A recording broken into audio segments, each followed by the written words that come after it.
Assalamualaikum warahmatullahi wabarakatuh. Very good morning to all the audience. And first of all, on behalf of the organizer, which is Malaysia Productivity Corporation, I would like to welcome all the attendees and of course our speaker of today, Cik Mohammad. Prior to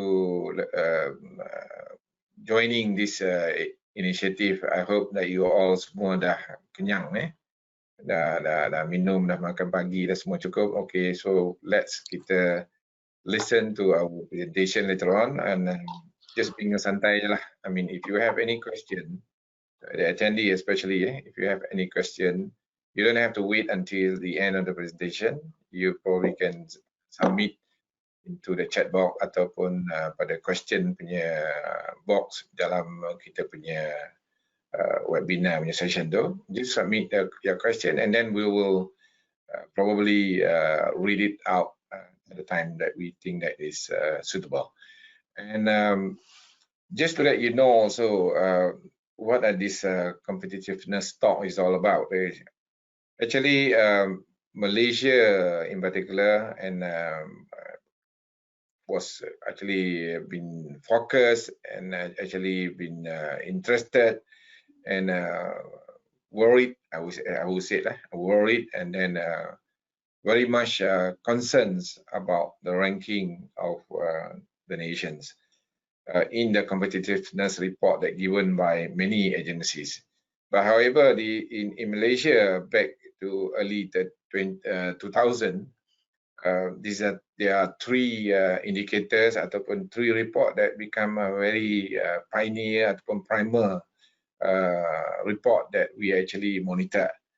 And Malaysia through MPC, we monitor the ease of doing business punya ranking, which is actually come from World Bank.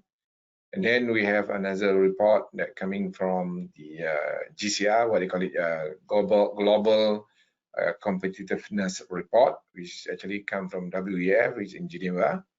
And then we have another one, actually WCY, the World Competitiveness Yearbook that issued by the IMD, which is actually Institutes of International Institute of what they call it, the Management Development, based in Lausanne. All of this indicator that the ranking that was given by this so-called report become a concern to the government, not so much because of we want to rise the rank and then just to declare where we are and so on, but very much so the government more concerns about how can we improve ourselves, how can we actually look at ourselves, the weaknesses that we have within those indicators, and that can raise ourselves as comparable to other top nations. So that's one of the reasons why this competitiveness ranking become a prior or important agenda for the government. For this time around, our competitiveness talk number 49 today, 49. Basically is going to be 49 or 50, I think. Is going to be focusing very much on WCY report. As you know, our WCY report recently in the 2020 are not doing that well. We are dropping the ranking from 22 to 27. So in 2019, our rank is about 22. Now we drop to 27. So the question is why we are dropping, and then that's why MPC have decided to undertake a project, what we call it a strategy, a competitive strategy project, to look into those criteria that we are not performing well. So because of this criteria that we're not performing well, that's probably bring down our ranking. So one of the what do you call it, researcher, one of our consultant that look into this criteria is Cik Mohammad. Cik Mohammad was entrusted by MPC to focus on one of the criteria. I think that he will talk to you in detail later on the food costs that was given by the, there are many, about actually 255 criteria or sub-criteria that was looked by the IMD, and from 4 different main what do you call it, factor, which is actually business efficiency. We have sorry, we have a government efficiency, we have economic performance and infrastructure. And from these 4 main factors, so they have 255 sub criteria that we are actually looking into. So food cost is one of the factors that actually I would say sub criteria here that contribute to the ranking of Malaysia. So before we we're honored to invite Cik Mohammad to talk on this subject. Let me briefly read through his summary of his profile, and then at least we know who are Cik Mohammad, the one that going to talk and share with us the finding of his research. Okay, the name is Mohammad Abdul Hamid. Mohammad is a public policy consultant specializing in behavioral insight and founder of the Behavioral Insight Consultancy. His experiences include webinar, public policy, and behavioral insight. His consultancy work include on the income inequality, socio-economic, and behavioral insight studies. So he very much of the behavioral insight expert here. When we talk about regulations and reform initiative, this is one of the major area under DRP is behavioral insight. So Cik Mohammad is one of those experts in this particular area. He has appeared in media as a guest for television show, especially on Madama TV. He also have opinion pieces in the media. Cik Mohammad actually hold a master in public policy in behavioral insight. So I didn't know that we have actually behavioral insight major in this particular degree. This is the first time I actually know about behavioral insight major. He is from the University of Malaya and a Master of Philosophy in Mathematics, Fluid Flow, actually, at the University of Cambridge under what they call it, Achieving Scholarship. He attended training in behavioral science by a renowned behavioral science expert, Dr. Pele Hansen. Not Dr. Pele yang main bola tu eh. So this Dr. Pele Hansen is the expert of the behavioral insight. So he's ini kira macam disciple Dr. Pele lah, Cik Mohammad ni. So anyway, we are honored today, Cik Mohammad. I mean, for you to be here, and I think without much ado, I would like to pass the baton to you so that you can continue with the presentation. So once again, Cik Mohammad, welcome to the session, and then I think I'm passing back to you now for the presentation. Thank you. Thank you very much, Cik Kabir. Assalamualaikum warahmatullahi taala wabarakatuh, and a very good morning. Thank you, Cik Kabir, for the kind introduction. My name is Mohammad, as introduced by Cik Kabir just now. I would also like to take this opportunity to thank you, MPC, for organizing this event and for giving us the opportunity to work on the criteria on IMD World Competitiveness Yearbook Ranking. Just a quick, to respond to Cik Kabir just now, actually, my education background, I did masters in public policy, but my research is in behavioral insights.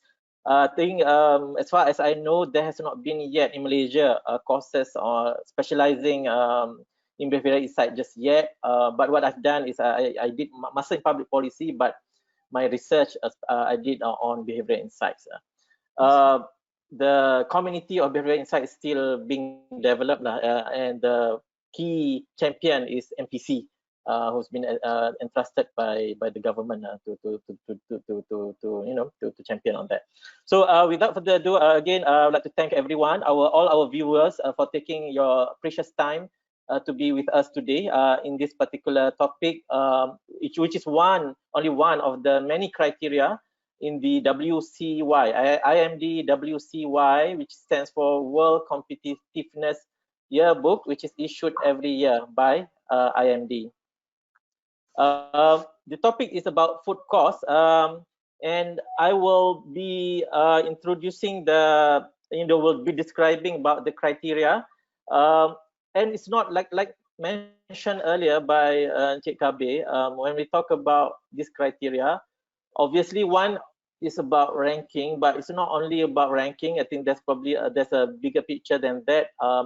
And especially as we go through this particular rank, for example, because when we talk about food, it will affect food, and food costs is affecting everybody, every household, semua rakyat will be impacted by cost of food, because food is a basic necessity that everyone needs.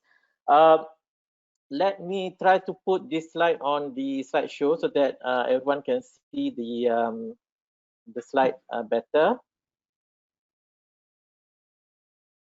Okay. In this presentation, I will first introduce about the criteria or the indicator, the food cost. We'll mention about the ranking of Malaysia, where we are, who are the ministries and authorities or agencies in the country who have influence on this particular indicator or criteria. And then after that, I will kind of give an attempt to explain or to describe why we are at our current position, at our ranking, why our food cost is in this situation, and I will conclude with the recommendations. If, like mentioned by Encik Kabir just now, if you have any question, just type in the box in the GoToWebinar panel. I'll try to make it as casual as possible. We'll probably mix the presentation between English and Malay as well. When we talk about, so let's go into the proper presentation and introduce to all of you about food costs.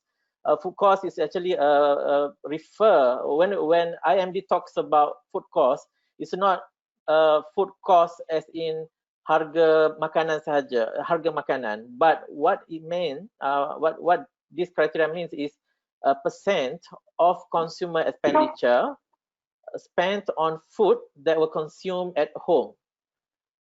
So it's a percent of expenditure on food consumed at home, and in this case, obviously, it's about Malaysian household, and the data that is used in the ranking is based on 2018 data. So with that, so as I go along and present this presentation, you will hear that I will keep on repeating this term, food cost, and food cost. But just to be sure that the definition is as per IMD ranking, that when I talk about food cost, it's not harga barang makanan per se in absolute terms, in absolute ringgit or dollar terms, but it's in terms of percent of consumer expenditure, percent of household expenditure on food. And in this year's ranking, it's about 21%, 21.5%. That is how much we Malaysians spend on food as a fraction of our household expenditure.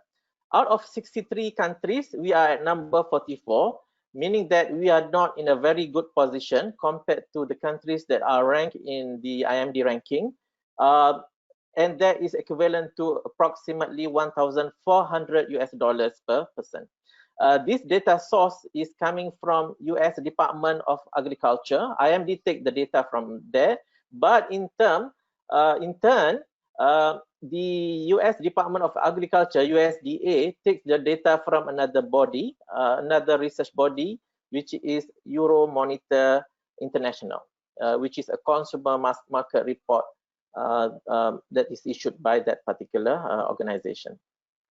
However, can you repeat again? Dari Cik Ahmad, how much you kata 1%? 1,000 US dollars, is it? 1,410 US dollar. Oh yeah, okay, that's the one. Okay. 1410, yeah. Per person, yeah. The good news is we have improved in terms of our position coming from 2019 to 2020. It's a modest improvement to position from 46 to 44th position. The countries that are top in this particular criteria in food costs are mostly high-income countries in Europe or North America. The #1 country ranked in this criteria is United States of America, followed by our neighbor down south, Singapore, and the rest of the countries in the top 10 are all countries in Europe, except for Canada. And their percent or their food cost is those who are in top 10, they are mostly less than 10%. Compared to us, we are at 21%. So earlier, Encik Kabir mentioned about this study was triggered by IMD World Competitiveness Yearbook, which year 2020. Just a quick introduction. There are 4 main factors in the Competitiveness Yearbook. One is about economic performance, in which this particular criteria sits on. The other 3 are government efficiency, business efficiency, and infrastructure. Under economic performance, there are 5 sub-factors, and one of which is to do with prices, and food cost falls under prices. The other criteria that falls under prices are, for example, to do with cost of living, inflation, price of fuel, and various and few others. Just to put things in context, that's how food costs fit in the overall World Competitiveness Yearbook ranking. We have been in the ranking since 2013. Unfortunately, our rank has not been very good. We are consistently ranked below 40th position from year 2013 until now. So that's the reason why we think MPC take the proactive step to do a study, to engage a consultant to do study, to look into what we can do to address the issue associated with this particular criteria. In Malaysia, we have our official data on food costs, which is published by the Department of Statistics. The latest one being in 2019, based on HES, Household Expenditure Survey 2019, which the report was issued or published a few months ago this year. And food cost is one of the, is in fact the second highest expenditure category in Malaysian household at 17.3% compared to 20%, which is 21%, which is in the IMD World Competitiveness Yearbook ranking. So there's some slight discrepancy there in terms of number, but as we go along, we'll explain why it is in that way. So we are 17% according to Department of Statistics latest data based on 2019 household expenditure survey issued by Department of Statistics. And it is recognized, I mean, the data shows that food cost is one of the highest expenditure category. And as we go along later, we'll talk about this in comparison with others. So in terms of data comparison, we'll see that IMD, the discrepancy is to do with the fact that IMD use different sources, which is from the USDA and Euromonitor International, whereas official data, what we have available is from Household Expenditure Survey, which is issued twice every 5 years. Key authorities for this particular criteria, #1 is there's a recent committee formed by the government, chaired by the Prime Minister, which is Cabinet Committee on National Food Security Policy. They have the first meeting in September 2020, and this committee has a responsibility to examine issues related to food security in a comprehensive manner. The second ministry or authority responsible for this is the Ministry of Domestic Trade and Consumer Affairs, KPDN-HEP, where the ministry is responsible for several regulations and acts, various number of Control of Supplies Act, as well as price control and anti-profiteering regulation, which is to do, if you remember a few years ago, there's a number of campaign done about pencatutan harga, iklan kat TV ada keluar about pencatutan harga. So that is to do with that particular regulation, which is price control and anti-profiteering mechanism to determine unreasonably high profit for goods. So that's the full name, the regulations 2016. There's another part of KPD and HEP which is relevant to this particular indicator, and that is a council called National Action Council on Cost of Living, NACOL in short, NACCOL. And this is a recent, relatively new council based on, it was established sometime in 2019, just over a year. And there has been, for example, one initiative, I think, which is very good by this council, which is to do with how to initiative to stabilize fish price in the country by freezing technology, so that during the season, especially during monsoon season, when there's a less supply of fish, then the supply can come from the frozen fish. Used from the Q Fish program. We call it Q Fish, the name of the program. The third authority responsible who has influence on this indicator is the Ministry of Agriculture and Food Industries. This ministry is responsible for policy, national agro-food policy, which has an objective to address issue associated with affordability of food in the country. The other, so the first 3 or 4 authorities or ministries that have influence on this indicator are mostly to do with the food cost itself, the actual food cost, the absolute food cost in the country. The remaining 2 authorities that I'm gonna mention here that have influence is to do those ministry or agency who has influence or on the income of the Malaysian household.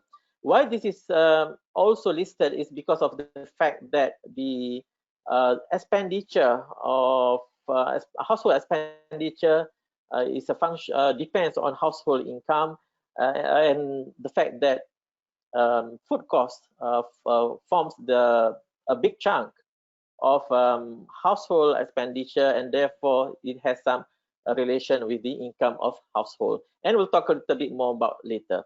The 2 ministries of agency that have influence on the income of Malaysian household. Number 1 is Ministry of Finance and Inland Revenue Board, which is responsible for the cash transfer, previously called BHH, Bantuan Sara Hidup. I think now it's called BPR, based on the latest budget announced by the government. And the final authority is National Wage Consultative Council, which is responsible for setting the minimum wage in the country. Now let's look at the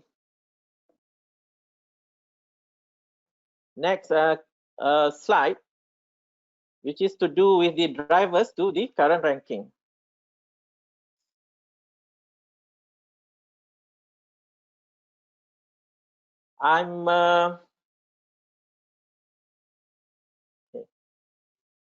Drivers to current ranking. There are 2 key. It's looked from 2 perspectives. I'm not sure. Just checking first. Let's a quick pause. I'm not sure whether my screen appear on your screen as well. Drivers on current ranking. It's key authority now. I see. Okay. Let's see.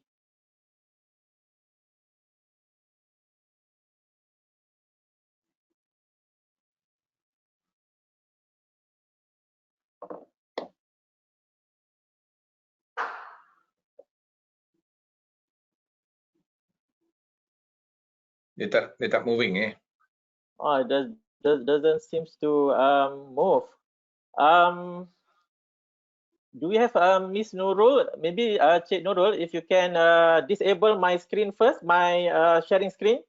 I think somehow it hang on my screen. If you can disable that first, and let's see if I can reshare it again. Okay, wait.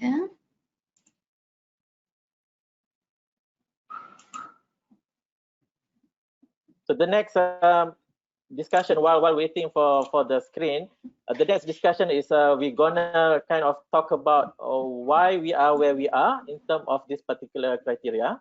Okay, thanks Cik Nurul. Let me try once again. Hopefully it will.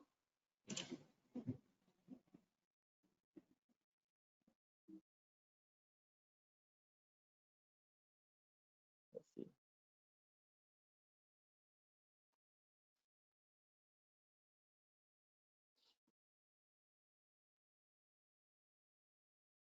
Can you see the screen? Yes, but not with anything right on it. Just a blank. Okay, there you are. Key priorities.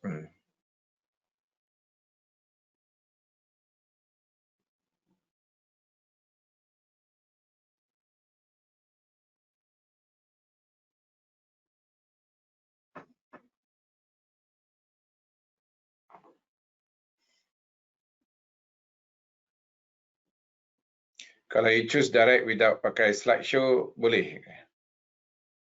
Yeah, maybe Cik Nurul, if you can disable once more the screen, my sharing screen. Okay, maybe you can share from your side, Cik Nurul. I think there's some problem on my side. If you can share the slide on your side, that will be appreciated.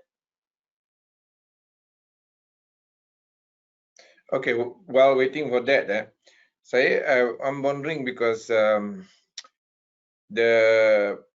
amounts of food cost that was given by the WCY for Malaysia, 1,400 per individual. That means 1,400 individual, they are taking for that is a 1 year punya figures kan. Yeah. Okay, and they make an assumption that probably our salary base are actually around 6,000 or 5,000 ringgit per year per month, I think, and that will come to roughly about 1,400 US dollar in total consumption, become 21%. So dia punya base salary average tu dia ambil daripada mana ya? Base salary average, rightly they take it from the official figure. Is not the salary of individual because they are looking at household unit. So it will be household. I will assume is coming from the household income survey, which is issued by our Department of Statistics. So pendapatan isi rumah, bukan gaji ya. Pendapatan isi rumah. So boleh jadi kalau isi rumah yang ada dua pendapatan, sumber pendapatan, so maknanya adalah kombinasi dua itulah. Kalau isi rumah yang cuma hanya satu.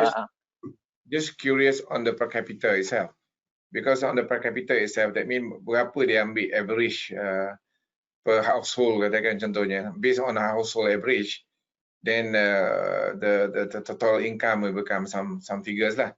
So what is the official income average for household in Malaysia? Ada tak? Ada, yeah. That's issued by that's available in our household income survey. The latest being in 2019. But obviously for this year 2020 ranking, it's not coming from that lah. Maybe coming from the previous household income survey, which was published, which was done in 2016 by our Department of Statistics. I don't remember the exact number. I think maybe around 5,000. We'll have to double check. I think around maybe 5,000, 4,000, 5,000 plus per household. Another thing is we don't have access to the actual report. The actual report is coming from Euromonitor International, which is an independent market research institute or organization lah. And you have to pay to access the data that they use. So we don't know exactly what kind of methodology they use in Euromonitor International. That's one. And secondly is the different year in which the data is collected when we want to compare with our national data. That's why, for example, from our Department of Statistics, we only have data from 2016 and 2019, whereas the data used in the ranking is 2018 for this year ranking. So that's that apa orang kata gap lah between method or data collection for this particular criteria. Just out of curiosity, where is Thailand punya ranking? Oh, I didn't look at that, Cik Kabir. I can check later. But yeah, my guess is as good as your guess juga lah. I don't know. Yeah. But only Singapore is in the top 10 lah, in the in the upper rank of this particular indicator. Yeah. Okay. Now thank you, Cik Nurul, for sharing the screen. Now we'll look at the drivers to current ranking. The way I approach this is one is to look at why we improve from last year to this year. But I think more importantly is we want to try to understand why in the long term our performance is low, why food cost has been a very big chunk of Malaysian household expenditure. And broadly, let's look at first the short-term driver, why we improved by 2 positions from last year to this year. And broadly, there are 2 reasons that we can explain the improvement. One is to do with the fact that the increase in food price or CPI, the inflation for food is lower in 2018, which is used for this year ranking compared to the previous year. So increase in food price inflation is lower. Secondly is to do with the fact that we Malaysians spend more food away from home. Remember, this criteria is only looking at food consumed at home. But Department of Statistics, which I will show shortly, also published the cost that we Malaysian households spend on food away at home. Kita makan kat luar tu. So that probably explain why. Sebab kita punya food at home reduce, pada masa yang sama kita punya food away from home meningkat. We'll see the graph shortly. And secondly, so that. Tapi kalau tahun ni Cik Mohammad, dia punya food cost mungkin lagi tinggi kot sebab food panda, food grab food, semua makan kat rumah juga. Betul. Tahun ni tahun yang luar biasa lah, betul Cik Kabir. So it will be very interesting to see in 2021 ranking macam mana. I think banyak kriteria ataupun indikator dia akan jadi apa orang kata luar biasa lah. Satu yang apa orang kata 1 in 100 years punya event lah. But will be very interesting to see. So that's the explanation for the first short term. I will provide some details shortly. The explanation for our low performance in long term, kita punya kedudukan bawah position 40 long term, is to do with the increasing food price over the years. Harga barang makanan dah meningkat di Malaysia. And secondly is to do with our income. And there's an economic theory which I will try to explain briefly that explain the relationship between income and food cost. So if we can take a look at the next slide. The next slide will show peningkatan harga inflasi harga makanan. Okay, before that, before we look at inflasi makanan, I just mentioned just now about the economic theory that explain the food cost. There's a law, they call it in economy, Engel's law. It's a very simple theory. Just look at the graph. The vertical axis tu adalah expenditure, food cost, expenditure in terms of percent lah, food cost, maknanya percent we spend on food as a function over household expenditure in percent. The horizontal axis is income, pendapatan, pendapatan isi rumah. So you can see the give focus only on the on the yellow punya curve tu. Yellow curve shows that maknanya pendapatan rendah kalau sebelah kiri closer to the vertical axis spend more in terms of percent of their expenditure on food compared to if you look at the extreme right, maknanya yang berada di paling kanan curve warna merah tu pendapatan tinggi mereka hanya spend a small portion of their household expenditure on food. So ini adalah satu teori ekonomi yang telah lama di-establish and very relevant to not only in Malaysia, in all countries. Generally, that's how it works. And logik pun kan, maknanya household with high income spend, walaupun in absolute term mungkin dia spend lagi dari segi absolute ringgit lagi besar, but in term of proportion of percent of their income, or percent of their household overall expenditure is smaller the higher the income one is. And this has also been recognized by in Malaysia as well. If Cik Nurul can press another button, click from Khazanah Research, it's already highlighted back in 2014 through a report on the state of Malaysian household by Khazanah Research that says that the lower the household income, the higher the proportion spent on food and housing and utilities as a percentage of total expenditure. So again, ini saya ulang balik lah, saya akan ulang banyak-banyak kali. When we talk about food cost in this dalam konteks indicator ni is as a percentage of total expenditure of a given household lah, perbelanjaan isi rumah. Therefore, lower income household, lagi rendah pendapatan sebuah isi rumah, maka dia orang akan lebih terkesan apabila meningkatnya kos sara hidup, termasuklah kos harga makanan. So this is coming from economic theory, which is also very logical lah. I mean, even without this theory, I think it's a very common sense kind of theory which is applicable to this. So let's look at the next slide, which will show the price increase or inflation for food and non-alcoholic beverage. Maybe I didn't mention it earlier. This particular indicator only look at food and non-alcoholic beverage, tak termasuk alcoholic beverage, rokok, apa semua tak masuk dalam ni. So this curve shows inflation, food price inflation, consumer price index lah, CPI, from year 2012. Sorry, the graph probably or the slide is not very clear. Maybe from 2012 all the way to 2018. So we can see that the blue bar has been increasing over the years. The blue bar from left hand side as we go through right hand side from year 2012 until year 2018 has been increasing steadily over the years, indicating that the price of food has been increasing over the years. However, in the short term, which is for 2020 ranking, which is using 2018 punya data, if we compare the inflation in 2018 to the previous year, which is 2017, then we can see that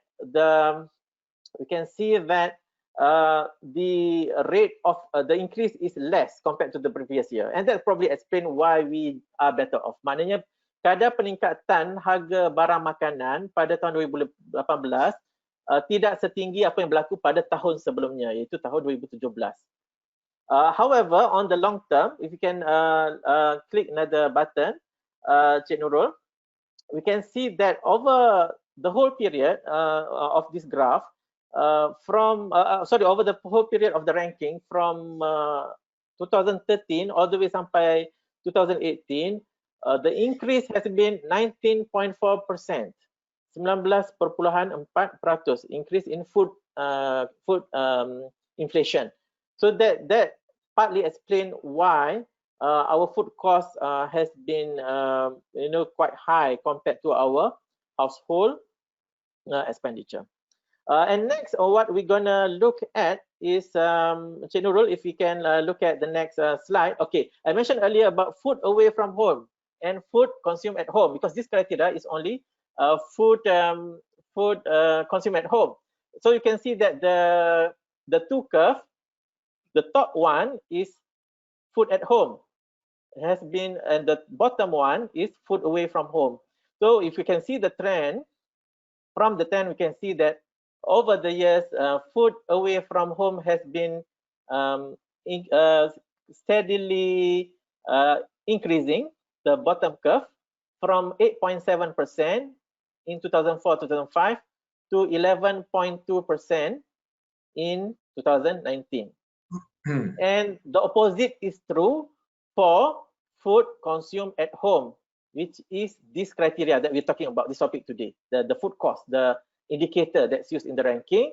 The food at home has been steadily decreasing from 20.1% year 2004-2005 to 17.3% in 2019. So this probably explains why our food cost has improved over the short term from last year to this year.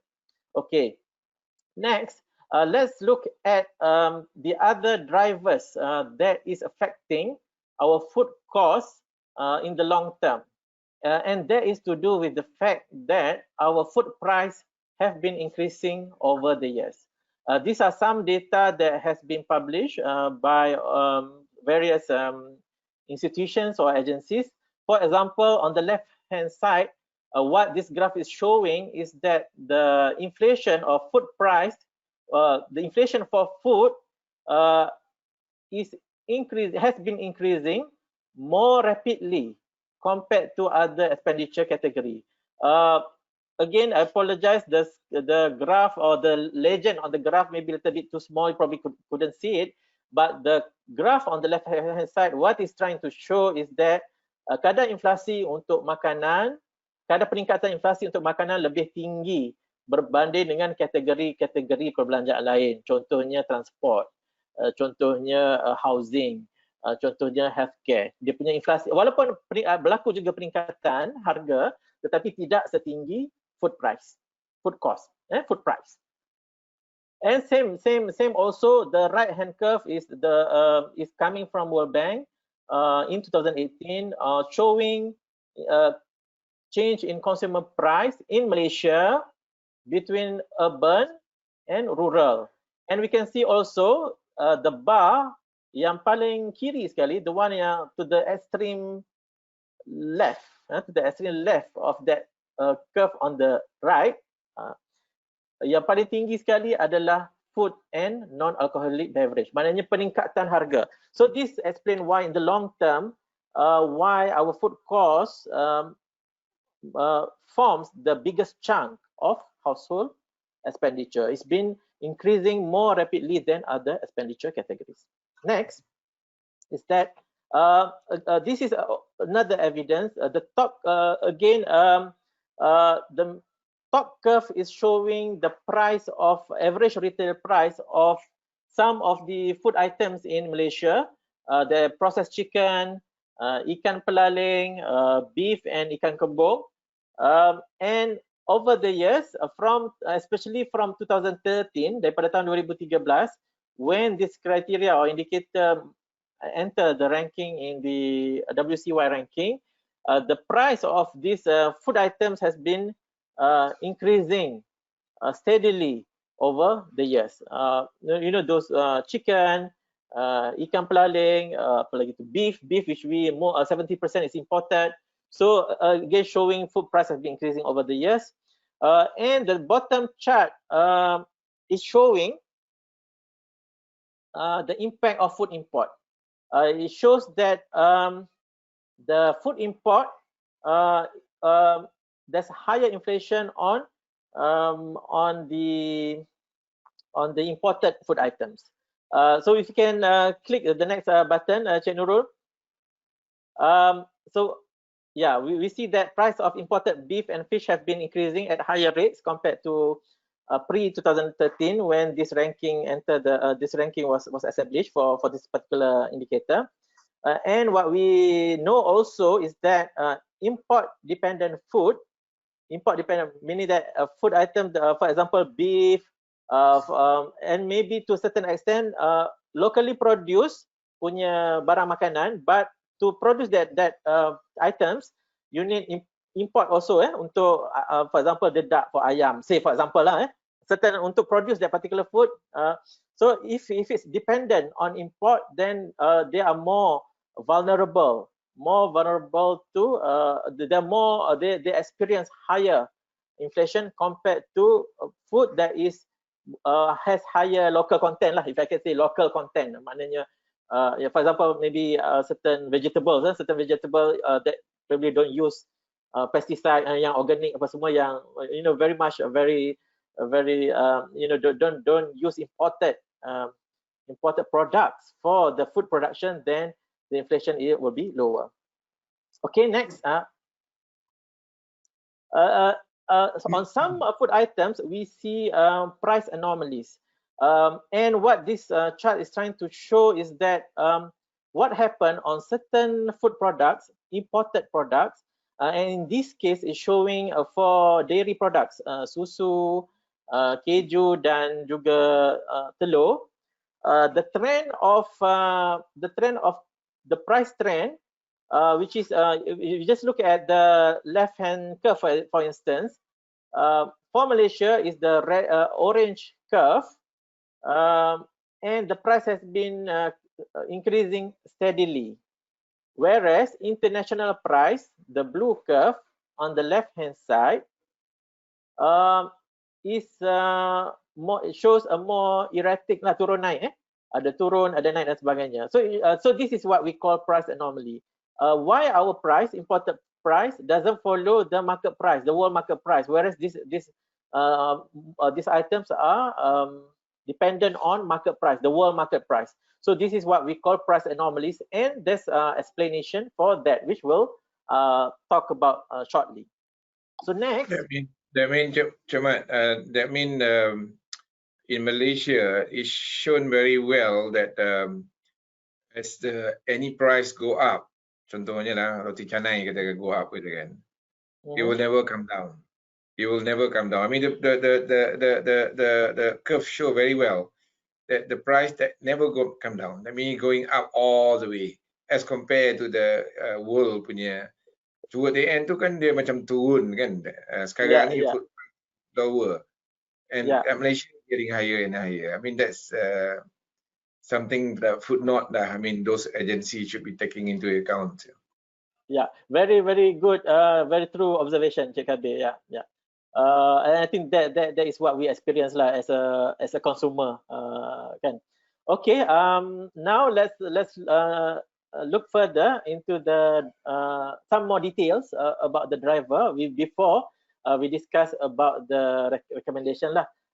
Cik Nurul, if you can go to the next slide. Okay, what explain apa yang I just discussed this now and also highlighted by Cik Kabir, why there's this price anomaly, meaning that our price does not follow global market price for imported goods, as all foods that are dependent on import for the food production is, for example, if you look at beef, where 70% daging lembu, where 70% of supply is imported, it was found that only 5 beef importers, 5 pengimport daging, they control 50%, 50% daripada import volume between year 2014-2018. So ini yang dia katakan sebagai oligopoly, bermakna hanya beberapa pemain, hanya beberapa syarikat sahaja, pengimport sahaja yang control the market, dominate the market. Yang kedua adalah live cattle, maknanya lembu yang dibawa masuk secara hidup lah, tapi disembelih kat Malaysia kan. So it shows that two importers, hanya dua pengimport live cattle, they account for more than 50%. Just imagine, only two importers account for more than 50% of supply. And this issue has been picked up by our authority, by our enforcement authority, which is the MPC, Malaysia Competition Commission, and there is a concern about this because what happened is that when there's oligopoly, concentration of only small players, of importers for these products, this oligopoly, they control or they have a huge influence on the supply and pricing of the food items for consumers in Malaysia. And secondly, it will also obviously reduce the buying power or the bargaining power of our household, which is the topic that we talk about today. Really, food cost is about our bargaining power as a customer or as a household to buy food items for our family. So next, just a little bit more. Okay, we've talked so far. We've talked about. Remember earlier when we talked about Engel's law, the simple economic theory, relationship between expenditure on food and income. So far we've talked about price of food, how it has increased over the year, the price anomaly, the inflation, the oligopoly. So those are on the price side, maknanya peningkatan harga. But what we can do on income side, so that's another side of the story lah. That's another face of this issue, another side of the coin lah, if you can say that. The curve on this chart is showing household income for Malaysia in 2019. We can see that 30.3%, 30.3% isi rumah berpendapatan tidak lebih daripada 4,000 sebulan. 30%, maknanya 3 daripada 10 isi rumah di Malaysia mempunyai pendapatan tidak lebih daripada RM4,000 sebulan. Jadi, and there's another study also by Khazanah Research. This is a recent report issued last year, 2019, which says that many wage earners may not have experienced rising food affordability as wage increases barely kept up with rising food price. So meaning that kebanyakan isi rumah tidak dapat menghadapi struggle lah dalam isu berkaitan dengan nak dapatkan harga makanan yang berpatutan, makanan dengan harga yang berpatutan lah, makanan dengan harga berpatutan untuk isi rumah mereka. So next, let's see. So this is another illustration. This is another way of looking at the issue. This is a very good curve, I think. But what it's showing is that the horizontal, the one that has a blue arrow at the bottom there, is the income range. Left hand side, low income, extreme left, extreme right, high income. Extreme left, low income, bar dia yang paling kiri sekali tu, pendapatan bawah RM2,000 sebulan, isi rumah. Yang paling tinggi sekali sebelah kanan adalah yang punya pendapatan isi rumah lebih daripada RM15,000 sebulan. So in between, di antara kedua-duanya adalah pendapatan kategori-kategori pendapatan, different income category for the household. And the color tu, banyak-banyak color tu, which is represented by the vertical axis, is for the different expenditure category. For example, yang paling bawah sekali yang mungkin nampak warna grey kelabu tu, bukan yang paling bawah lah, yang second bawah tu, dia ada satu lagi sebenarnya kat bawah tu, mungkin maybe not that clear on the slide, but if you can see the grey, the dark grey, that is food at home. So you can see that food at home, but that's not all. If we see the further up, there's another one, food away from home, which is in light orange. light orange, maybe if Cik Nurul can pinpoint to that particular color, yeah, light orange, yes, that one. So if you combine, you see, kalau kita if you see for example the lowest income, yang paling bawah sekali, kalau kita combine food cost dia 28 campur 10, 38%. Ini yang saya sebut pada Cik Kabir awal tadi sebelum kita punya webinar. Low income, they spend almost 40% daripada belanja isi rumah dia untuk makanan.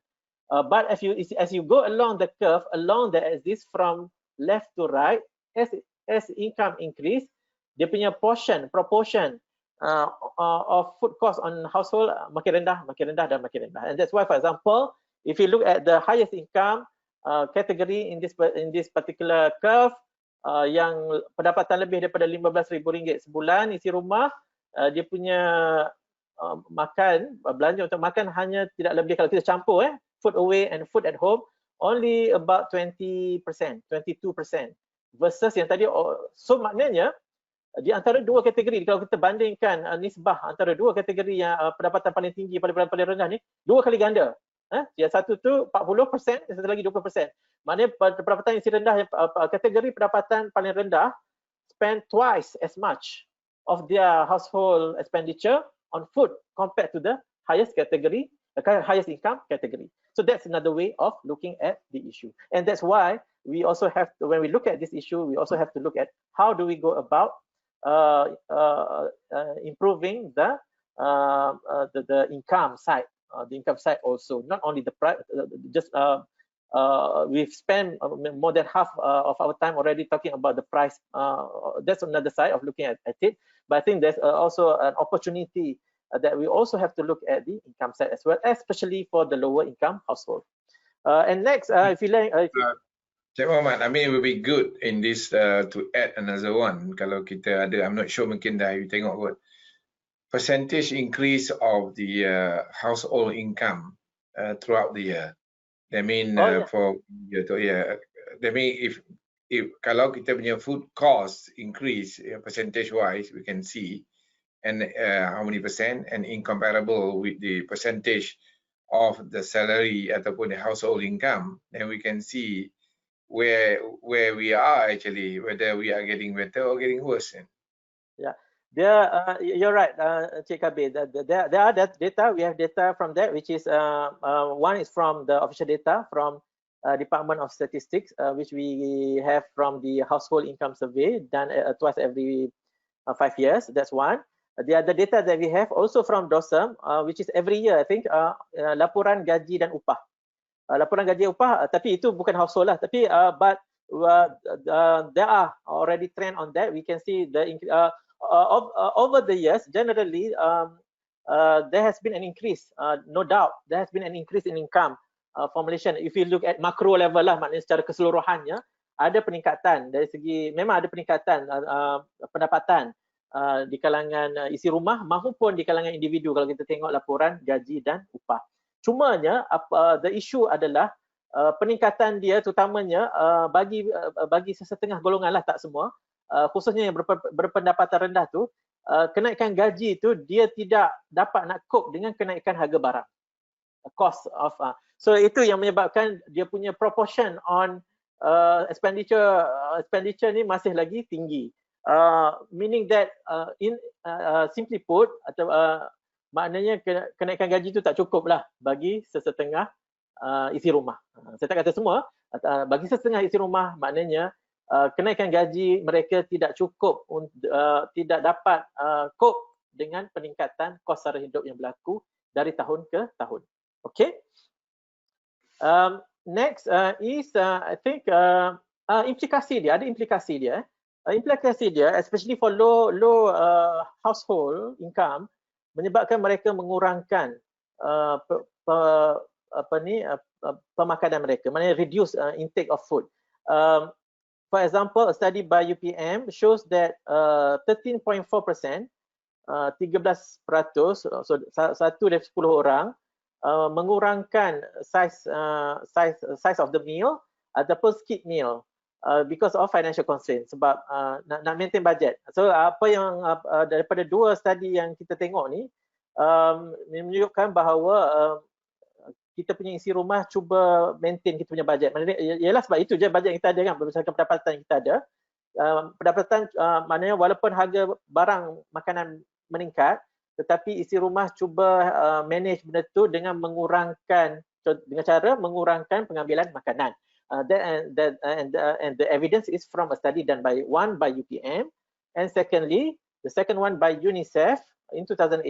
It shows that, for example, untuk kanak-kanak di low cost flats in Kuala Lumpur, 12% had less than 3 meals a day. Kanak-kanak di low cost flat in Kuala Lumpur hanya makan makan tidak lebih daripada 3 kali sehari. Dan ini juga mungkin membawa ada kaitan lah dengan isu, for example, there's another study that talks about children malnutrition. Ada isu children keterbantutan, terbantut, especially for children lah, the effect is magnified apabila yang melibatkan kanak-kanak lah, sebab mereka masih lagi dalam proses membesar. So next, let's talk about the recommendation. I think we talk about the drivers.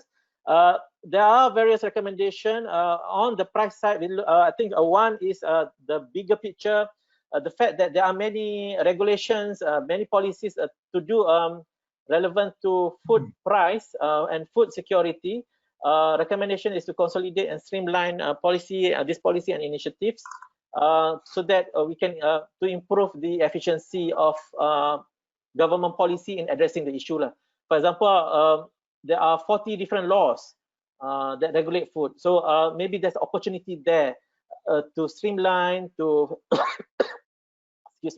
to optimize that. And for that, I think this is probably something that the cabinet committee can look at, which is good. I mean, the fact that we have this cabinet committee to look at the overall food security at the nation, that look at the the big picture about the food security in this country. Secondly, it's about research and development. We already have R&D. We already have agency that do research and development on food. So I think we have to intensify, perkuatkan lagi, perkukuhkan lagi R&D dalam bidang pemakanan ini untuk menghasilkan new varieties with higher yield. And this recommendation is actually not coming from me. It's already recommended as part of the National Agro-Food Policy 2.0. National Agro-Food Policy 2.0, which will start from next year. Tak lama dah kan, tak sampai sebulan. From 2021 sampai tahun 2030, National Agro-Food Policy. So I think this is very important for our food security, especially now dengan keadaan eksternal yang tak menentu, dengan keadaan dunia yang tak menentu, trade war dan sebagainya antara China dengan US dan sebagainya. Lagilah penting untuk kita melihat isu maknanya untuk menghasilkan hasil pertanian kita dengan teknologi tempatan, teknologi tinggi itu lebih kritikal lah saya nampak. Dan daripada what's your comment, Ahmad? I mean, on this policy issue, I mean,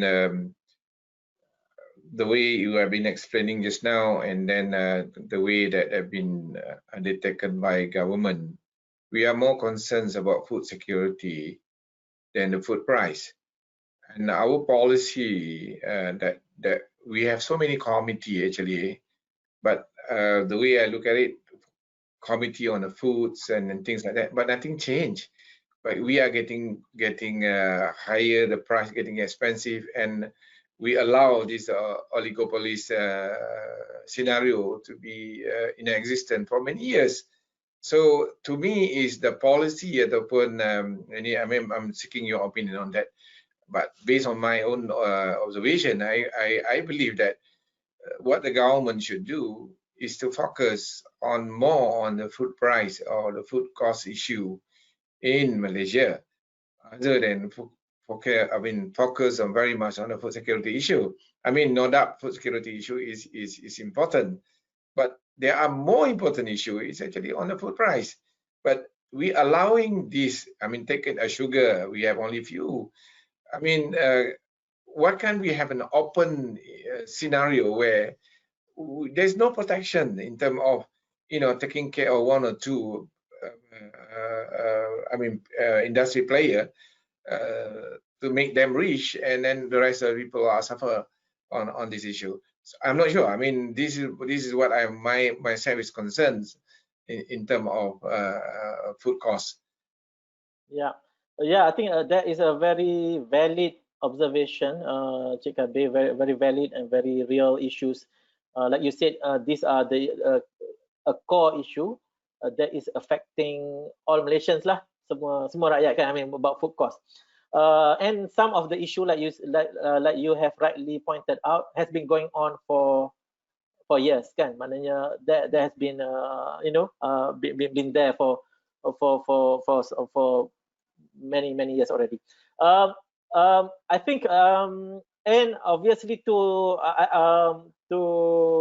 untangle that ataupun untuk menyelesaikan isu tersebut, I think it will take time, but I think the fact that now we have a cabinet committee chaired by the Prime Minister, which I think that in a way is a step in the right direction to look at the issue in a more holistic manner rather than looking at in silo or in piecemeal. And one of the objectives, if I understand it correctly, of that committee is also to look at the issue of food price as well. Not only food security in general, but I believe it's also to do with food price. So I think think that is one step in the right direction. But things like Cik Kabir mentioned, things about small players and all that require reform in the system, and that may means taking a more bold step lah. And I think that is why also, as I will mention shortly, that kind of issue, oligopoly apa semua tu kan, I think that must be handled at the highest level of the government. And I'm recommending that if we can go to the next slide, that will I think ministry or agency alone will probably not be able to handle that kind of issue that has been going on for many years, and that may have certain sensitive issues related to it, and that's why I think the highest level of the cabinet committee must is the right party to look into that lah. But like you, it's not. I think it's not a straightforward thing lah. Especially when we talk about reform, structural reform, apa semua. I think it's quite similar to the issue of our economy. We've been in this middle income trap, for example, middle income trap for 20 years. Negara berpendapatan menengah, maknanya high middle income country. I think that's the category of Malaysia. For 20 years, we've been trying to move up the value chain, but we're not able to because of structural issues that we are not able to solve, and that require maybe drastic. Some of it may require a drastic measure, political will as well, I believe, to solve that. Next recommendation is to do with if you go to the next previous slide, Cik Nurul, it's about stabilizing food price, item 3. I think some of the best practice is to do with establishing reliable long-term supply contracts, and I think that's what Singapore did. Singapore is a very small country. Dia punya pengeluaran pertanian untuk makanan tak macam kita, setinggi kita. Dia punya tanah tak sebanyak kita, but yet they are, of course lah, dia punya income lagi tinggi lah, but their food price is only 6-7%. Ours is 21%. So I think again, this is also to do with related to issue yang Cik Kabir mentioned tadi, maknanya to have a more competitive market, so that the benefit will benefit the wider society as a whole, and by establishing long-term contract ni, maknanya kita tak realize. Bercontoh, right now we are very I understand maybe I'm wrong. I understand that, for example, our beef import sangat bergantung pada India. So and if anything happens, for example, our relationship with India is not good, then it may affect our food supply as well for beef, food import. So diversification of supply is also important. And so, the key here is about having a strategy, a right strategy in terms of supply, especially for import food items. Secondly, is to stabilize food price is to implement innovative ways to stabilize food price using technology. And a good example that has been done by NACOL is to regarding the freezing technology used for fish. The third one, this is the issue that Encik Kabir mentioned just now. The issue of price anomaly and price setting, oligopoly apa semua ni must be handled by at the highest level of the government, because I think that only that level of authority yang can break that oligopoly, at that level. And finally, there's issue also with our subsidies on food items. For example, some of the food items we have a blanket subsidies, in which everyone got the subsidy regardless of the income, high income, low income, everyone got the subsidy for the food. Whereas data already show from our official data from various studies that those who are impacted are actually maybe the middle income and the low income household. So rather than doing a blanket subsidy, we should do a more targeted subsidy to households who are impacted by food price, by the food cost. And some practice in other countries have shown, for example, using food coupons, for example, can be more effective, more targeted, considering also that government's revenue, government's resource is very limited. And that's how we make, in these challenging times, I think we just have to be more effective, more efficient in the way we distribute our resources so that, we reach the right target that is based on the objective of whatever policy formulated and implemented by the government. The next recommendation is to do with the number 4, food waste minimization program. Okay, this is macam dikotomi tau, macam tak konsisten. Kita dari segi, on one hand, food price cost kita tinggi, but on the other hand, we waste a lot of food. We waste a lot of food. One study shows that 3,000 ton daily kita buang makanan yang boleh dimakan. Edible ni tak termasuk yang tak boleh makan lah. Edible food 3,000 ton daily kita bazirkan makanan. Just imagine 3,000 ton ni boleh feed 2 juta orang kalau ikut kajian UPM lah, saya quote daripada UPM punya study. So imagine so if we can minimize this wastage, and there's already certain supermarket that did this. I will show shortly how they already initiated to minimize food waste and distribute the food to the needy in our society. The second last recommendation, number 5, as mentioned earlier, is about improving income of low-income household. This is where the importance of having an enforcement on minimum wage. We know that it's about 1,100, 1,200. That's still very low compared to living wage estimated by Bank Negara or Belanja Wangku estimated by KWSP. So there has to be a regular review of that enforcement one, and regular review of minimum wage to cope up with the increasing cost of living. Finally, also the fact that government is already giving cash transfer program, BSH, BPR, and all that. I think it's important also to rationalize that program so that it's more targeted, bersasar, because cost of living differ from location. Klang Valley is different from outside Klang Valley, Sabah Sarawak, and all that. So therefore, cash transfer program should be, the value of cash transfer should be customized according to the cost of living, in my opinion. And the last recommendation, also, I think we should encourage, if you can go to the next slide, Cik Nurul. The last recommendation is about cooperative. I think, and I've heard that, for example, there are already initiatives by certain municipalities in Subang Jaya or Petaling Jaya, I'm not sure, to promote cooperative model among communities, especially in KL, in urban areas, where cost of living is a lot higher compared to rural areas. So maybe there can be a cooperative model that has been done in some other countries as well, so that cooperative driven by the community, for example at PPR, low cost flat, kawasan perumahan, so that that community can have their own cooperative to source their food and be able to get a good price for the benefit of the community. Maybe this is something that can be explored. I'm not saying that this is the right solution, but maybe there's opportunity there that we can look at a community-driven initiative to help their committee member to cope with the food price. So I think that's all. My last slide is about recommendation conclusion. If you can go to the final slide, Cik Nurul, we've talked about, okay, this is just in tabular format. We don't have to go through this, it's just the same recommendation.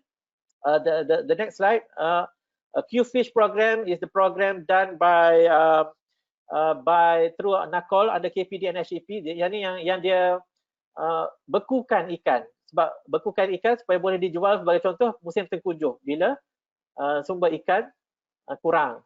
And therefore boleh menstabilkan harga ikan lah. Kalau tak, harga ikan mungkin mahal pada musim tengkujuh. So next is this is the food next slide is about food waste minimization. Tesco has done it. Tesco in Malaysia has done it. They have distributed, for example, in this I took it from their website. Dia dah dermakan, for example, 600 tons of food to local charity. Equivalent to more than 1 million meals. So this is something I think we should promote more of this kind of initiative as well. The fact that we waste a lot of food, can feed more than 2 million people per day. If, for example, if we can, even if we can utilize 20%, 30% pun dah okay. To at least we we reduce our food wastage. Yeah. Okay. And finally is the conclusion. Next slide, Cik Nurul. Okay. So we've seen that our food price, our food cost has improved over short term based on some of the explanation I've given just now. But our focus should be on the long term to improve our food costs and benefit society. And by doing that, hopefully, then our ranking will improve as well. And why we rank lowly in the ranking for this particular indicator is the fact that increasing of food price and low household income, and some of the recommendations given just now include stabilizing food price, rationalizing cash assistance, and various other measures that I just mentioned just now. And long term, I think long term, some of the things that are more long term in nature, for example, policy consolidation, yang melibatkan, for example, 40 regulation and all that will take time to take effect. R&D also is long term thing, but we know also there's already existing agency doing that. So we are not starting from zero. There's already ongoing work. So it's just a matter of giving maybe more focus, intensify further, with the objective of reducing food costs for Malaysian household. And with that, thank you very much for your attention. I apologize for the any errors, including the technical error on my side. Thank you for your attention, and back to you, Cik Kabir. All right, thank you so much, Mohammad, for very interesting presentations and then study on the subject that concern everybody, including me. And I'm become flabbergasted of things that things haven't be what we expected. Just one question that coming from. I hope there's many more questions will come afterward. Quickly, I think we can write it on the box. This one question is it that hi, Cik Mohammad. Is it why do people with higher income spend less on food? This question come from Rabiatul Khana, and she probably missed some of the explanation that you actually given on this issue. maybe you can highlight it further. What I mean, is it true that this so-called high income group, I mean, eat less lah kiranya? Thank you very much, Cik Rabiatul, for the question. Actually, the high income spend more in absolute terms.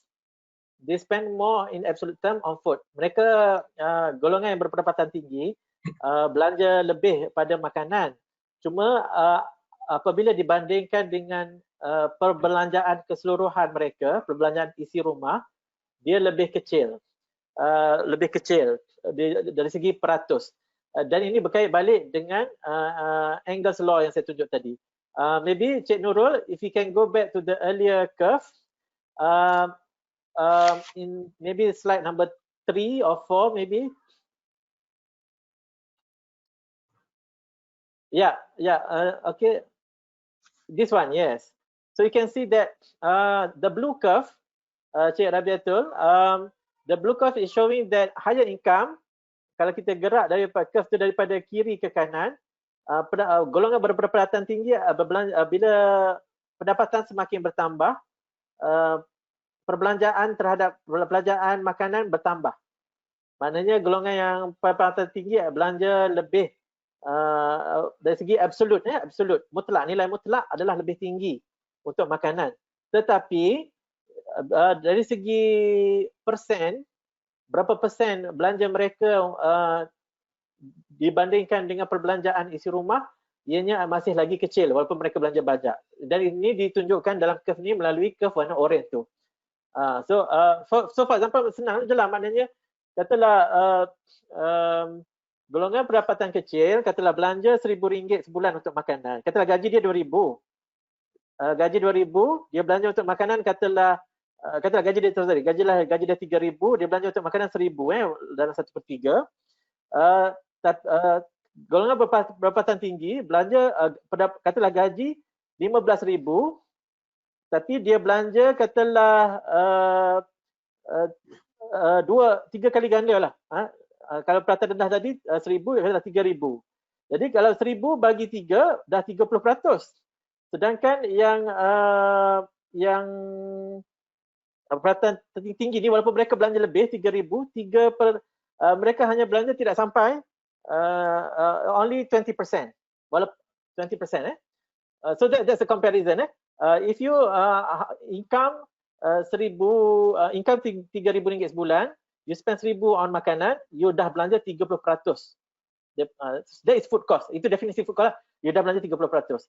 Tapi kalau you punya income RM15,000 sebulan, tapi you belanja makanan lagi tinggi, 3 kali ganda daripada golongan pendapatan rendah tadi, 3,000, 3/15 adalah 1/5, which is 20%. Hanya 20%. Boleh nampak tak? Itu satu ilustrasi lah. Kalau ada whiteboard, saya boleh tuliskan whiteboard lah. Tapi dah illustrate, walaupun golongan pendapatan tinggi, dia belanja dari segi absolut, harga ringgit, dia belanja lagi banyak. Tapi bila dibandingkan dengan pendapatan dia ataupun dengan dia punya perbelanjaan isi rumah, dia adalah lagi kecil. Ini yang apa yang disebut sebagai Engel's law.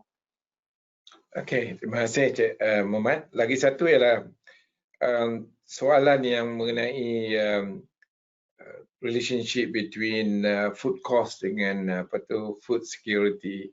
I mean, we know that the driving factors of the food price ni could be on the imported food that coming from overseas.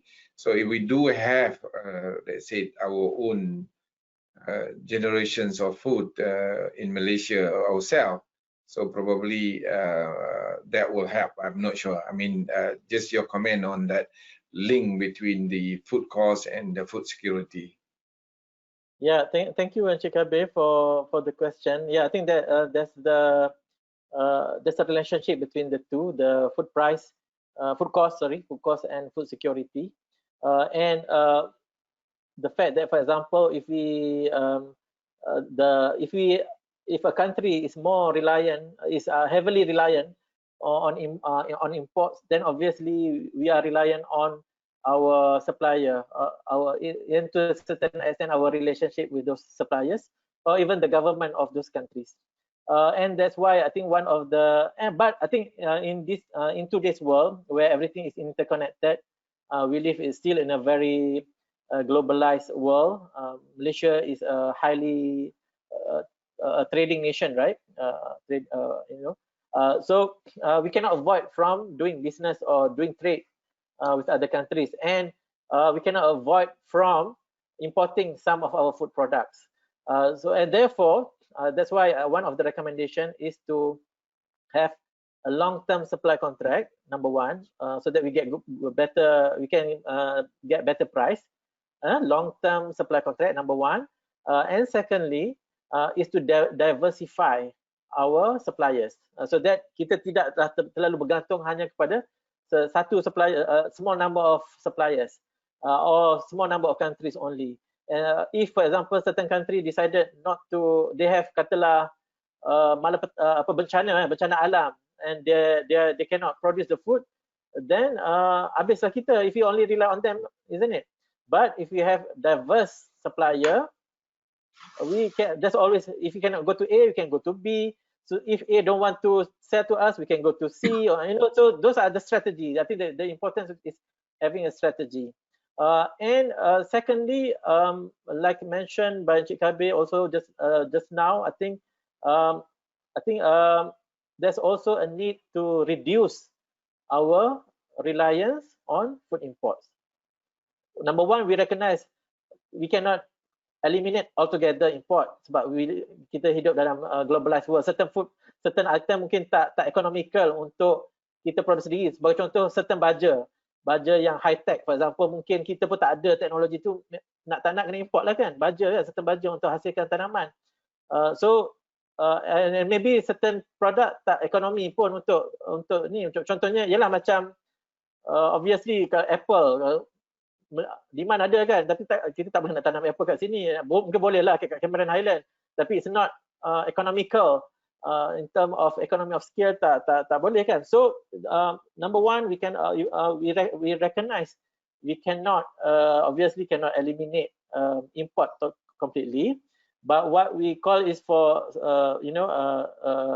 to a strategy, a better strategy, which include, for example, establishing long-term supply contract and diversification of import, and also the issue that mentioned by earlier, which is to do with, for example, oligopoly, a domination of certain small number of players at the expense of rakyat or at the expense of household.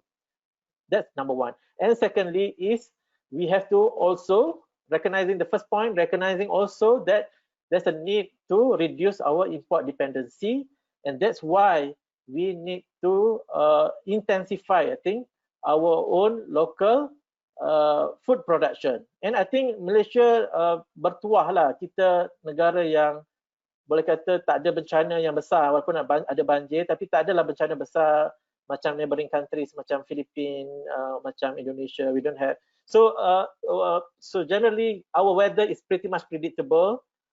So there's a lot of opportunity, I think, there to refocus, to give refocus on agriculture, and especially now we know there's already modern technology for agriculture. The other day I saw a very young man, very passionate about agriculture, doing kind of precision, high-tech agriculture.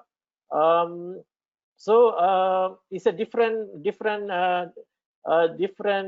type of agriculture already. I mean, of course, that's the issue of because that's the issue of mindset. I understand. For example, certain maybe many people don't want to go into agriculture because of the, maybe seen as dirty job, low income. But with technology, using precision farming, for example, or some even using drone.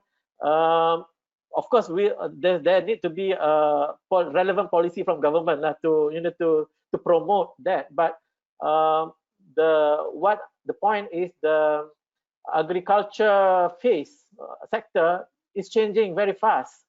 It's no longer about pegang charcoal. I remember watching a video that anak muda said the parents mula-mula tak suka sebab dia university graduate. Ayah dia kata, kenapa nak pegang charcoal? Ayah dah pegang charcoal berpuluh tahun. But he proven to his father that dia tak perlu pegang cangkul pun nak jadi petani moden. So we need more, I think, young blood to go into that agriculture, doing innovative agriculture. With support, there must be support lah, obviously, from the government and relevant agencies to promote and create a conducive environment for that kind of sector to develop. And by doing that, then we reduce our import dependency, and by sourcing locally, then rightly price, food cost will be reduced also. Okay, another comment that I request from you, maybe we're coming back to the suggestion that we have on policy and strategy. The food cost KPI, I mean, because sometimes in Malaysia, the ownership of KPI, I mean, like, you know, if you tangkap beberapa orang mesti kesalahan jalan raya, mungkin JPJ directly and police, katakan contohnya. So somehow or other, because of that KPI, they will probably look at it seriously. So now I just wondering that because the food KPI, I mean, your food cost punya KPI, because food cost KPI ni come from many angles. So kalau KPI ni is been owned by somebody, I'm saying that it's owned by somebody or owned by some ministry or one ministry for that matter, then it become a more serious effort. Other than, I mean, with due respect, some agency are spending more time buat enforcement on tangkap people on because of harga barang and so on, naik and so on. So this effort that they are putting in more about macam firefighting lah. I mean, it's just about not addressing the fundamental issue. To me, the fundamental issue is about resolving the issue that driving the food cost. Example. So the driving food cost is as you can see, that is import matter. Is if the food, because why I'm saying this, because I want to get your comment, because if I stay in Alostar, my spending on the food will be different as I stay in Malaysia, in Colombo or in Johor Bahru, let's say, because it doesn't make sense, isn't it? Because the food that coming from outside is the same, and yet we are not talking about the expenses of rumah, sewa rumah, we are talking about food. So why in Alostar they can get a cheaper? If you go outside there, you eat there, you can afford to have cheaper price of food as compared to some other city in Kota Kinabalu, in Malaysia, in Kuala Lumpur, and so on. You go to Sarawak, maybe cheaper. So why are this happening? Do anybody look into it? Do anybody search and study it and resolve this fundamental issue? Your comment? Yeah, thank you very much, Cik Kabir, for the question. I think you bring up a very relevant and very good point. Thank you for that. And I think in the first part of your question is to do about I think is to do about addressing the problem at the root, punca permasalahan. And I think that is very true. I mean, apa-apa juga issue or problems that we face, if we are serious about addressing it, solving it, we must go to the root. So I mean, I completely 100% agree. We must do that. I mean, we must go to the root, really because otherwise we'll just be, like you said, firefighting or just quick fix, just bring a quick fix. Maknanya tampar sana, macam pipe bocor situ, pergi tampar situ, bocor sini, tampar sini. But the whole kesihatan benda tu tidak dirawat dengan punca penyakit tu tidak didiagnose. Kalau doktor tu, maknanya punca sebenar penyakit maknanya tidak dirawat. Dan lebih bahaya, more dangerous if wrong diagnosis. Kan? Kita ingat ini masalah dia, kita pergi handle benda tu, and yet kita tak handle, kita bukan setakat tak handle masalah sebenar, tapi menghasilkan isu lain pula, masalah lain pula yang kan lagi yang membuatkan benda itu menjadi lagi complicated. So yeah, very important to go back to really understand the root of the problem, the root of the issue. What is the issue? Sometimes what appear, for example, in the media or is just the surface or the symptoms of the penyakit, but the root is that's where the role of policymakers and consultants like us is to really study what is really the root cause at the core of any issue. The second part of the questions, yeah, I think regarding the variances in food price at various locations in the country, and I think that's where the call for, I think, policymakers for a more customized and targeted program. Like you said, for example, Kedah versus Lembah Kelang is different. There are some similarities, but there are differences. So that's why I think with the new technology, especially now dengan teknologi on data, for example, data science kan, dengan data science where technology now allow us to handle all this data about our population behavior or our population and all that, about the all kind of data lah, food data and all that. With the rightly, we can do a more, from policy perspective, we can do a more customized program to cater for the needs of each community. For example, community in Alustar different may have certain unique needs that is different from a community in Shah Alam or Petaling Jaya. So policymakers have to take into account all those differences, and obviously it's not easy because when you do that, then obviously you need a lot of, it must be data driven because must be based on data, must be based on facts. Otherwise, whatever incentive introduced or roll out in the community tidak akan menyelesaikan masalah yang dihadapi oleh rakyat. But to me, there is no shortcut.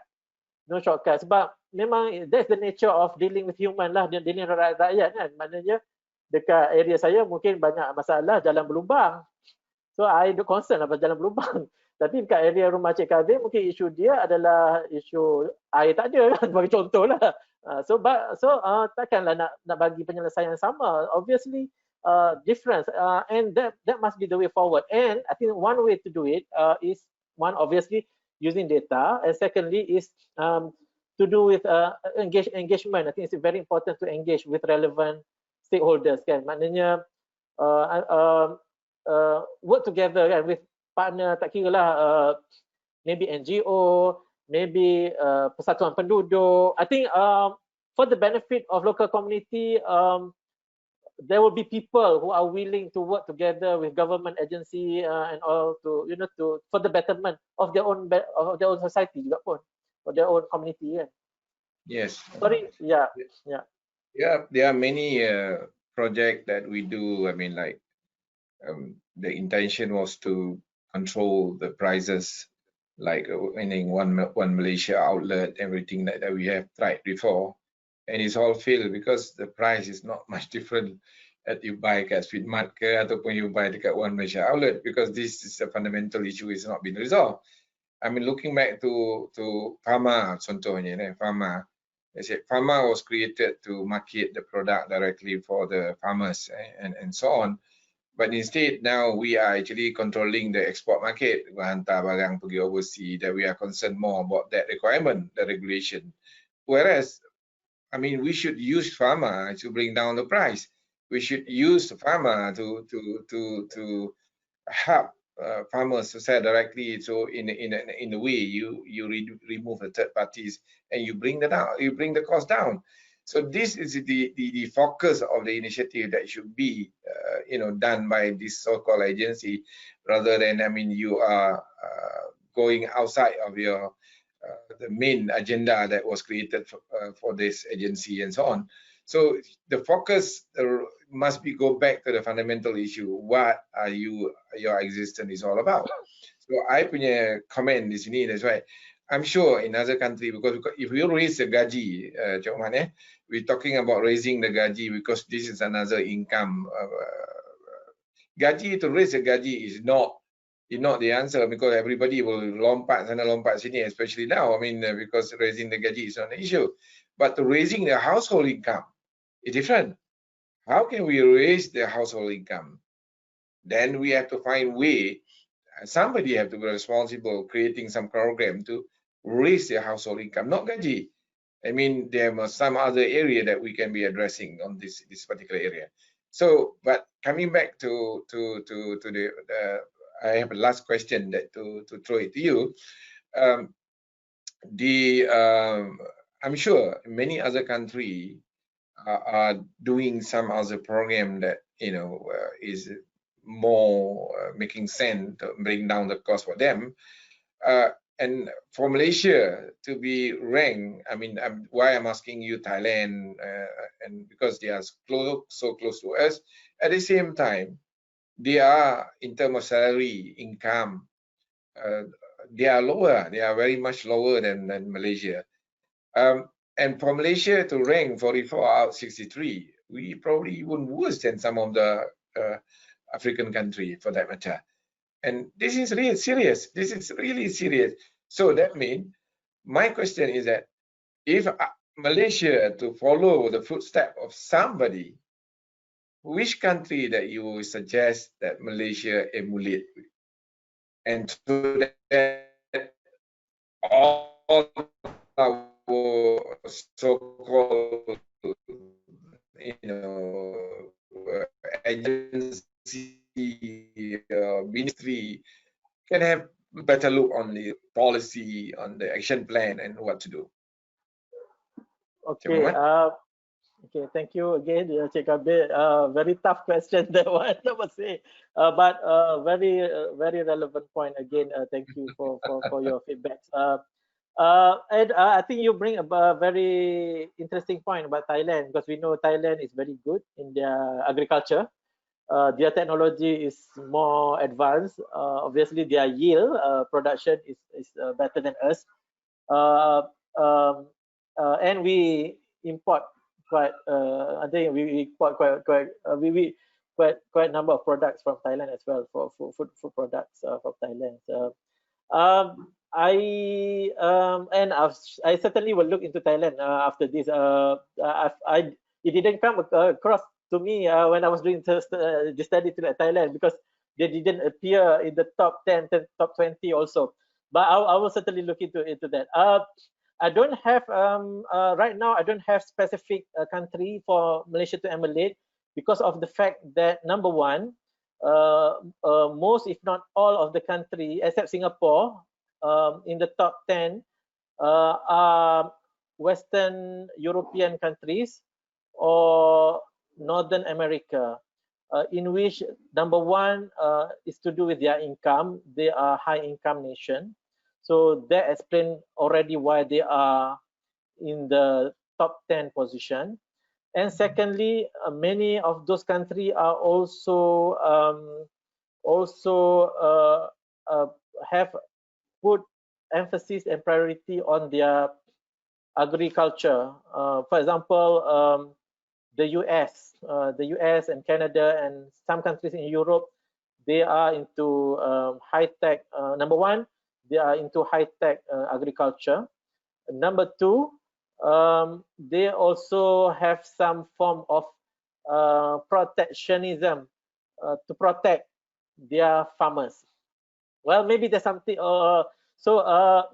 Obviously, there are things we can learn from them, but we cannot just kind of use their whatever they do and replicate here, because our context is different in terms of income, in terms of our economy, especially the agriculture sector, which is not as developed as them in terms of agriculture. If you compare even Netherlands, for example, they are so advanced. Holland, dia punya agriculture. So we are so far behind if you want to compare in terms of our agriculture technology. That leaves us with only Singapore. Singapore, which is in the top 10, but Singapore also we cannot make a direct comparison with them because they are not, in terms of income, they are very different. In terms of geography, demography, very different. Of course, there are some practices that we can apply. For example, like I mentioned earlier, like establishing long-term supply contract and diversification, having a good strategy on supply of imports. But there's so far as I know, there's no single country that we can just look at from this for this particular indicator lah. Maybe we can seriously look into Vietnam and Thailand. I think I recommended this, Mohammad. I mean, when you can add on the recommendation later on to propose to those authority to look into this, because I think I'm just guessing. I may not be right. I'm just guessing that Vietnam and Thailand are probably ranked higher than us. I'm not sure. I mean, maybe. All right. Yeah. Thank you for the suggestion. I'll take a look at that. Yeah. All right. We are coming toward the end of the session, and I know for me, if I want to continue asking you questions, I have a lot more questions to ask related to a very interesting subject actually, Ahmad. Food cost is a passion. Is something that everybody need to seriously look into it, especially the authority that responsible to drive the food cost down. I mean, it's not haphazard kind of initiative, that it must be driven by a long-term policy or something that will take an effect. It may not be this year, but maybe later. That will bring down the cost. I thank you once again on behalf of the Malaysia Productivity Corporation for your very in-depth study, and you actually revealed and link between the food cost and many other things, which I think very interesting, very solid point that you brought in, and that will be something for the authority to ponder later on what to do, because the direction is here. The issue is already been what they call it, unpeeled. So it's now for them to just to look into it and probably make a decision and rectify, especially on the oligopolies issue. I mean, oligopolies issue. Oligopoly issue is something that many people have been talking about it. And you actually deprive other people to do business also, because of you protect some of two people here. So the agency, the authority, please look into this. I think if this recorded session will be shared with them. So once again, I said on behalf of the organizer, Encik Nurul, Adha, and other people, would like to say thank you to all the attendees today. And I personally also would like to say thank you to MPC for asking me to moderate the session today. A very interesting one. I'm learning a lot of things. And of course, without what I call it, forgetting anything, Mohammad, thank you to you for the effort that you put in. So with that, I hope that everybody have learned something, and then just stay home.